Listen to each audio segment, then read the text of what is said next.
En este apartado vamos a ver tres conceptos muy importantes para entender ya finalmente cómo se puede diseñar una investigación científica. Y son los conceptos de variable, control y validez.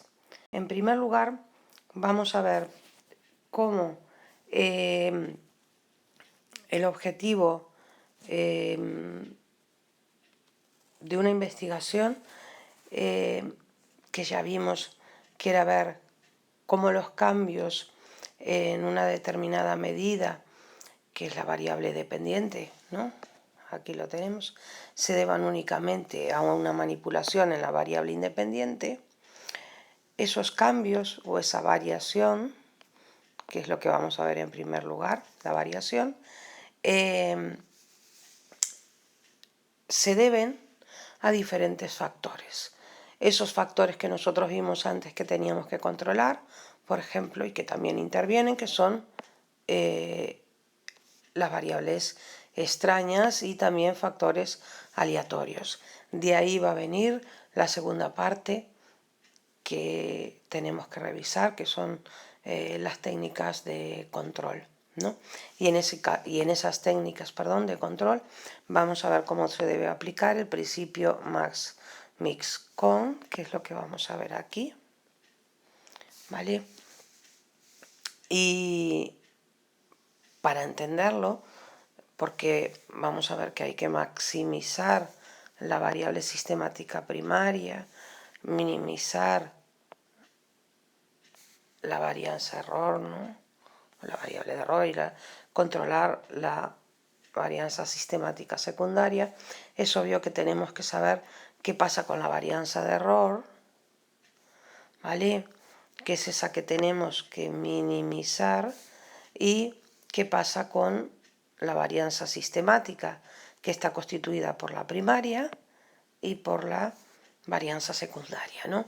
Vemos que la primaria se debe a la influencia de la variable independiente, acordaros que es la causa, sobre la dependiente, que es el efecto que nosotros vamos a estudiar. Estudiamos la causa y el efecto, y la secundaria, que se debe a variables extrañas o a factores aleatorios, que es lo que tenemos aquí.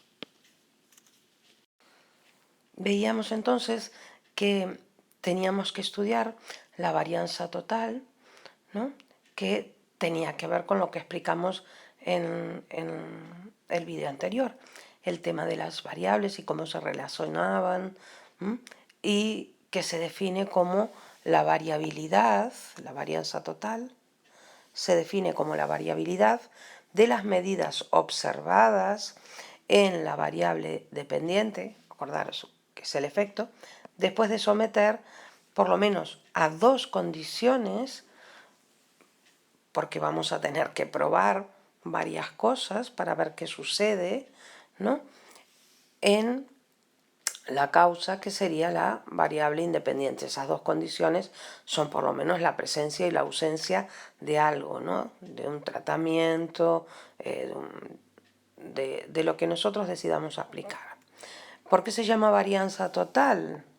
Porque va a reflejar todas las variaciones que medimos en la variable dependiente, ¿vale?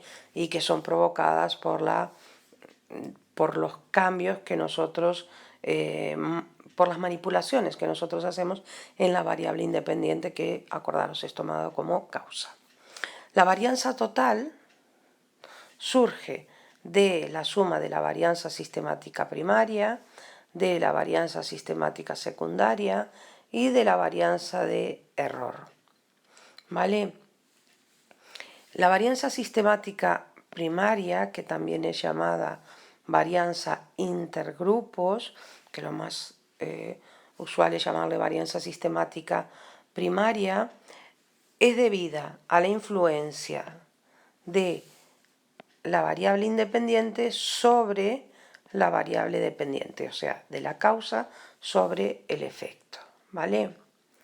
Cuanto mayor sea esta varianza, mayor efectividad va a tener la condición experimental, o sea, la manipulación que nosotros estamos ejerciendo en la variable independiente para ver qué sucede en lo que estamos prediciendo, ¿no?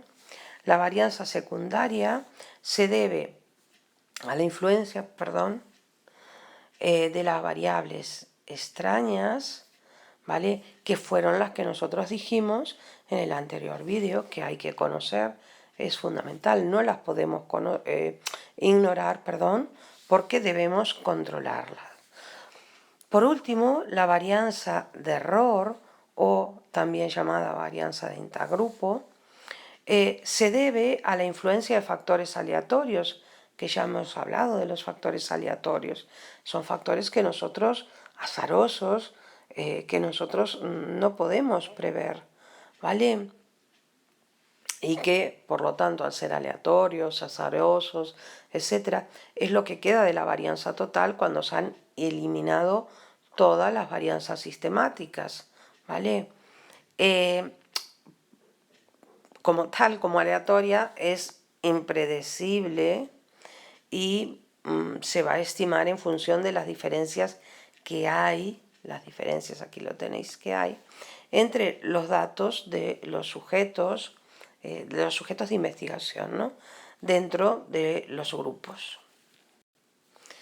Bueno, decíamos antes entonces que va a ser muy importante el control, tener el control, o más que tener el control, controlar los pasos, las situaciones, las variables, las relaciones entre variables, para que precisamente haya validez en nuestro experimento. Para eso se va a aplicar eso que vimos que es el principio más mixcon, que era la maximización de lo que vimos antes, que era la varianza sistemática primera, la minimización de la varianza error y el controlar la varianza sistemática secundaria. Vamos a ver por qué hay que hacer cada una de estas tres cosas.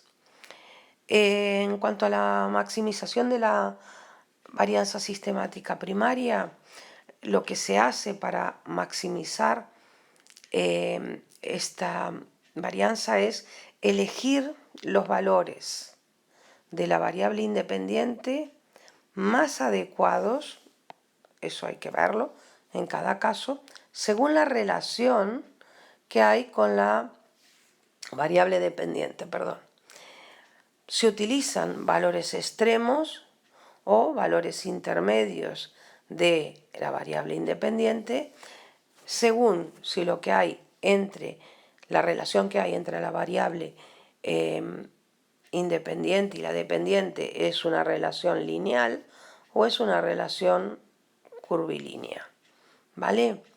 En cuanto a la minimización de la varianza error, hay que considerar que es como, en cuanto a varianza error, ¿no? Es como un ruido de fondo que molesta, ¿vale?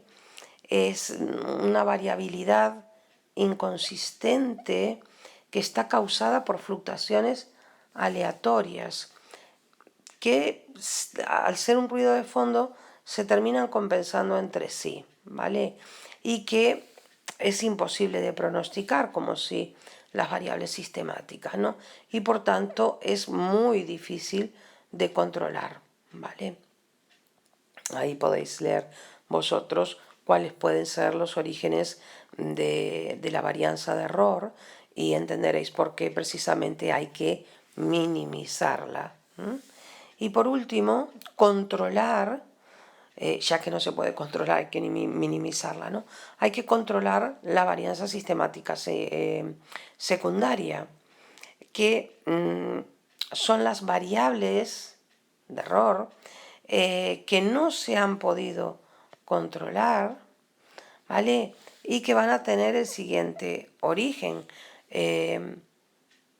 No se han podido controlar en el sentido de que no se han podido eliminar y que no se pueden eliminar, ¿vale? La variable del sujeto, por ejemplo, el sujeto tanto el sujeto de investigación como el sujeto que toma datos del registro, ¿no? Aspectos ambientales, diferentes procesos experimentales, etc. Aquí lo que tenemos en esta diapositiva, si os fijáis, es precisamente cómo entre las tres varianzas nosotros lo que debemos es ejercer el control y cómo hay técnicas de control precisamente, ¿no?, de la varianza sistemática secundaria, como la eliminación, la constancia, el balanceo o equilibración, el sujeto común control propio, el contrabalanceo, el simple doble ciego, la sistematización de variables, la aplicación de diferentes técnicas estadísticas, ¿no? Habrá que aplicar ese tipo de técnicas según el diseño que tengamos, ¿no?, y el tipo de origen que tenga esa varianza sistemática. Vamos a ver aquí muy brevemente qué tipo de técnica se utiliza y en qué consiste, ¿no? La eliminación, que es la que tenéis en primer lugar, consiste en eliminar la variable de error usando un valor 0. Aquí lo tenéis, ¿vale?, de esa variable. Por ejemplo, ¿de qué manera? Usando valor 0, eliminándola. Por ejemplo, lo que hacemos es eliminar un ruido ambiental del laboratorio cuando entendemos que ese ruido ambiental del laboratorio puede estar provocando una interferencia en nuestra investigación. ¿Qué podemos hacer? Pues, por ejemplo, insonorizarlo. Pero puede suceder que no podamos insonorizar el laboratorio totalmente. Entonces lo que hacemos es intentar mantener constante esa variable para que, aunque no lo eliminamos, siempre lo mantenemos al mismo nivel. Ya no es un valor 0, pero siempre es el mismo valor, ¿no? Podría ser, por ejemplo, mantener la misma temperatura en el laboratorio, ¿no?, para que no haya variaciones y entonces no influya. La otra forma que veíamos antes era la del balanceo o equilibración, ¿no? En el balanceo o equilibración veíamos que teníamos tres tipos, ¿no?, de balanceos o equilibración. La aleatorización, los bloques, hacer bloques, y hacer emparejamiento o equiparación. O sea que hay tres tipos de balanceo o equilibración. Este balanceo o equilibración consiste en mantener constante la proporción de cada valor de la variable de error en todos los grupos. La idea es mantener la constancia de la proporción, ¿vale?, de ese valor. Hay diferentes maneras de hacerlo, nosotros vamos a ver estas tres, ¿no? Y la aleatorización lo que permite es el control de las variables conocidas y desconocidas. Esto es importante porque lo que se hace es repartir de una forma azarosa los diferentes valores para formar los grupos y también para asignar los tratamientos. Entonces, como se hace de una manera azarosa, aleatoria, se pretende, ¿vale?, que se neutralice precisamente y se equilibre, se balanceen esos posibles errores, ¿no? Obviamente para esto se va a requerir un gran número de sujetos o de fenómenos, tanto en bloques como en emparejamiento. Ya veréis que a continuación vamos a ver unos ejemplos porque es más difícil comentarlo sin tener delante por escrito un caso práctico, ¿no? En los bloques lo que se hace es formar subgrupos, no simplemente formar grupos, sino dentro de los grupos subgrupos, y lo que se hace es formar esos subgrupos juntándolos o creándolos, ¿no?, por puntuaciones similares en una variable de error que esta va a estar muy relacionada, ¿vale? Y se le va a llamar a esta variable de bloqueo con la variable dependiente. Acordaros que la variable dependiente es el efecto, ¿no? Recordad eso. El emparejamiento o la equiparación va a consistir en asignar a cada grupo, ¿vale?, que tenga la misma puntuación, la idea es esa, que tenga la misma puntuación, en una o en más variables relacionadas. Se les va a llamar a estas variables, igual que antes les llamábamos variables de bloqueo, ahora les llamamos variables de emparejamiento, en una o más variables relacionadas, de nuevo con la variable dependiente, ¿vale? La efectividad aquí va a depender del grado de correlación, ¿vale?, entre esa variable de emparejamiento, que es aquella que tiene la misma puntuación con una o más variables relacionadas, ¿vale?, y la variable dependiente. Vemos entonces los ejemplos de que hablábamos antes de los bloques. Acordaros que se constituyen a partir de la variable de bloques y la de emparejamiento con la de emparejamiento, ¿no? Por ejemplo, si nosotros sabemos que el estatus socioeconómico es una variable que está estrechamente relacionada con nuestra variable dependiente, ¿no? Imaginaros, por ejemplo, el estatus socioeconómico es una variable muy relacionada con el rendimiento académico, ¿no?, del alumnado. Pues nosotros lo que podemos hacer es formar 3 subgrupos, o sea, 3 bloques, ¿no? Uno con personas de nivel socioeconómico alto, otro medio, otro bajo. Y luego, de forma aleatoria, lo que hacemos es asignar el mismo número de sujetos a cada bloque, ¿vale?, a cada uno de los grupos que intervienen en el estudio.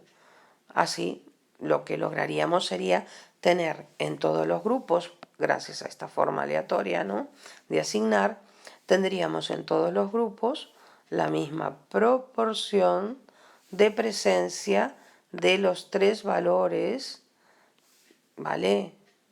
Aquí lo tenéis, de estos 3 valores del nivel socioeconómico alto, medio y bajo, ¿vale? En el ejemplo de emparejamiento, volvemos de nuevo, que si nosotros sabemos que el estatus socioeconómico es una variable muy relacionada con nuestra variable dependiente, volvemos a utilizar el mismo ejemplo, ¿no?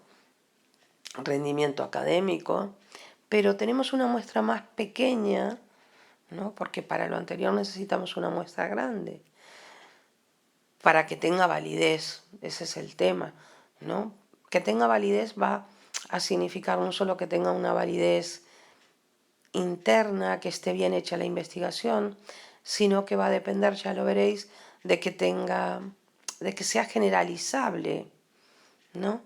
De que sirva para algo más que la investigación de ese grupo en el que hemos nosotros manipulado las variables, ¿no?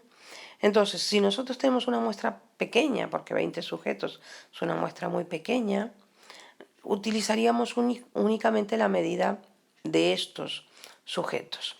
Entonces, suponemos que la medida de estos sujetos es la que tenéis aquí, ¿vale? Lo leéis vosotros, y el resultado de estas medidas, leéis vosotros los números, serían 2 grupos, ¿vale?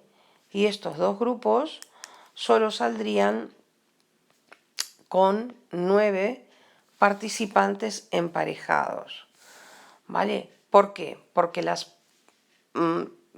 parejas saldrían emparejadas por las puntuaciones, y las puntuaciones serían las que tendríais ahí. Miradlo con atención, no tiene sentido que yo lo lea. Quedarían fuera del experimento, esto sí que lo voy a mencionar. No hay más emparejados porque hay sujetos sin pareja.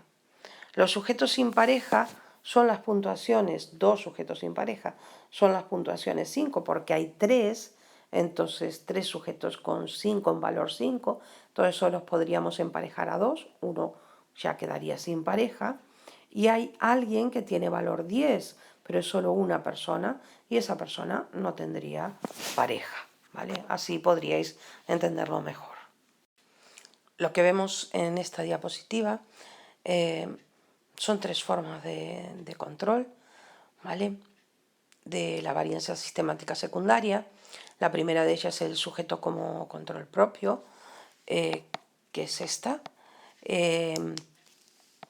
y que está asociada a un tipo de diseño que es el diseño intrasujeto. Nosotros ya veremos después, no podemos ver todo al mismo tiempo, si no, no tiene sentido, os vais a armar demasiado lío.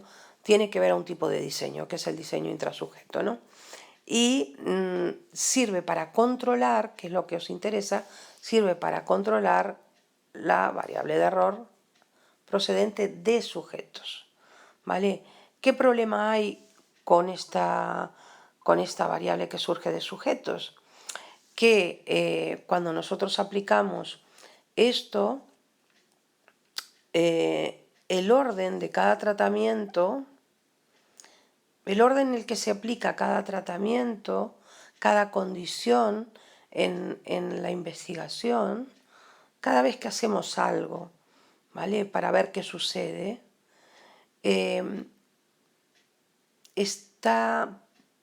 puede haber un efecto progresivo, ¿no? Que se llama efecto de orden o efecto de error progresivo. La manera de controlar esto, no os olvidéis que estamos hablando de control, lo tenéis arriba a la derecha, ¿no? Que estamos hablando de control, y la manera de controlar todos estos posibles errores que nos van surgiendo es el contrabalanceo, ¿vale? Claro, ¿para qué se puede aplicar el contrabalanceo? Para eliminar los efectos residuales o de arrastres de el error progresivo, de ir aplicando un tratamiento tras otro. Una manera, entonces, hablábamos que era el contrabalanceo, de evitar esto, y además espaciar el tiempo entre los tratamientos o las condiciones. ¿Qué es el contrabalanceo, o también llamado equiponderación? Lo tenéis a continuación.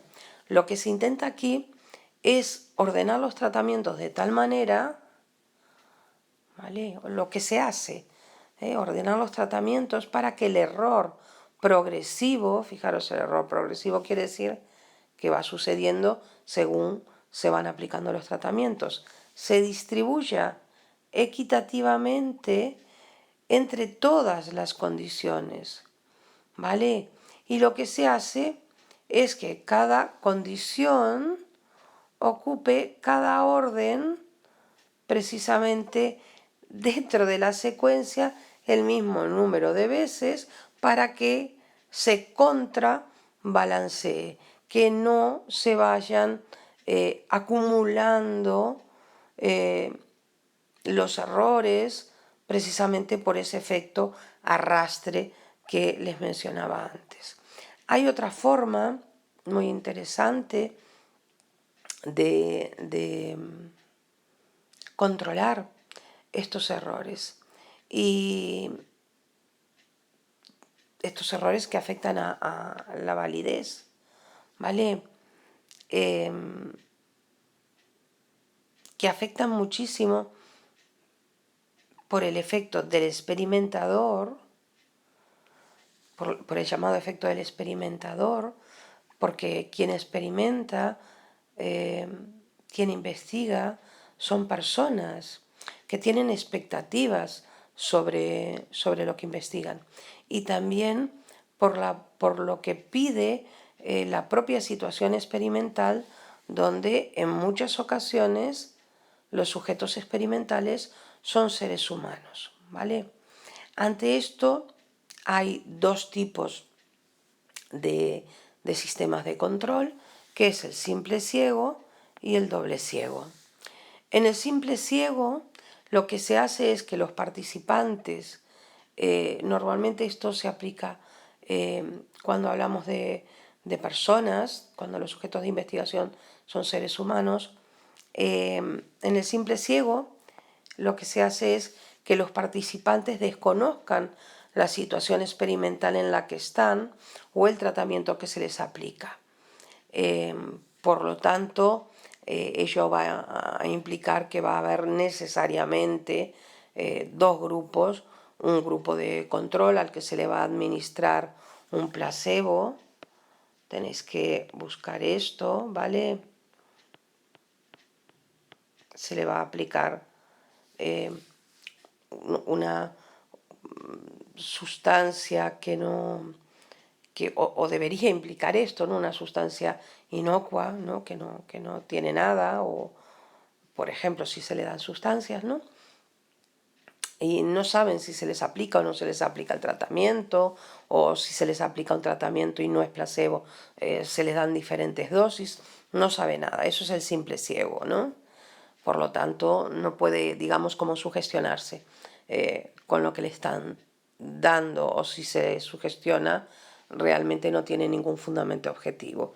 Y en el caso del doble ciego, es para proteger al experimento, no solo de las expectativas del sujeto de investigación, sino de quién investiga. Aquí tenéis de la persona que investiga, que también tienen sus propias expectativas al respecto. ¿Vale? Entonces, aquí ya no solo en el doble ciego no sabe el sujeto investigado si recibe o no recibe tratamiento o qué tipo de tratamiento recibe, sino que la propia persona que investiga no sabe si se le da o no tratamiento al sujeto investigado o qué tipo de tratamiento se le da. Todo lo anterior de lo que hemos hablado se hace para que la investigación sea válida, tenga validez, ¿vale? La definición de lo que es la validez es el grado de confianza respecto a la veracidad o a la falsedad de una investigación. Y va a depender del tipo de estrategia que nosotros utilicemos. De todo lo que hemos hablado hasta ahora, tanto en el anterior vídeo como en lo que llevamos hablado en ese vídeo, como en lo que vamos a hablar en el siguiente, en los diseños de investigación que van a estar influidos por todo lo que hemos explicado, ¿no? Tiene que ver con el rigor con el que planificamos, tiene que ver con la validez de los diferentes constructos que utilizamos, con las conclusiones estadísticas, tiene que ver con lo que se llama validez interna, con lo que se llama la validez externa, ¿vale? Por lo tanto, vamos a tener que hablar un poquito más, que sea un poquito de esto. En cuanto a la validez del constructo, que a veces es algo sorprendente para quien no conoce cómo se hacen las cosas en la ciencia, primero hay que entender lo que es un constructo, ¿no? La gente que investiga en ciencia no investiga sin más cosas, sino que investiga constructos teóricos.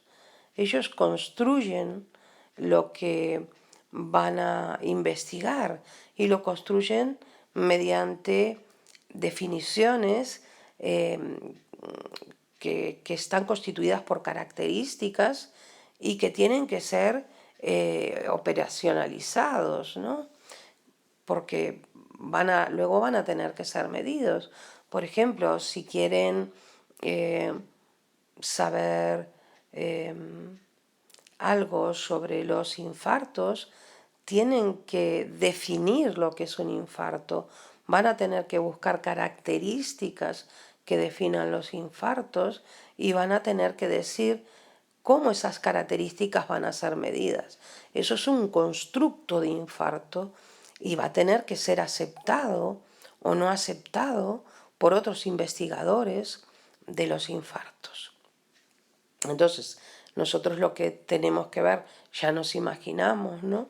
Es que cuando menos, como mínimo, tenemos que tener claro la validez del constructo de variable independiente, o sea, la validez de constructo de la causa y la validez de constructo de la variable dependiente, o sea, del efecto. Obviamente